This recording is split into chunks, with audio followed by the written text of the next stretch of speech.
Регион Савичкадлыша тялысная, скуды пырочис мы наследники Великой Победы бурвочана марафона. Панчисе мардаснюле луна. Талонке жле победа фонда волосмате кык миллион шайт. Чем устасне олышияс, котыр министерство да ведомствияс. Таво шайт яс видясне, аймовасна уже тырса ветеран яслыш, и но в том шойна аспелькадам была. Эмнен нёльчок мызда соти заявка.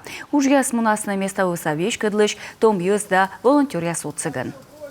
В 2025 году продолжится работа по ремонту жилых помещений, в которых проживают ветераны, инвалиды Великой Отечественной войны, вдовы, вдовцы инвалидов и участников войны.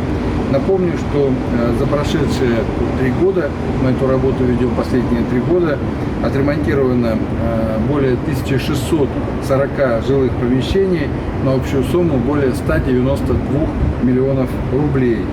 Ну и хочу сказать, что, конечно, это очень важное дело. Мы тем самым еще раз благодарим наших ветеранов за то, что они подарили нам мирную и счастливую жизнь.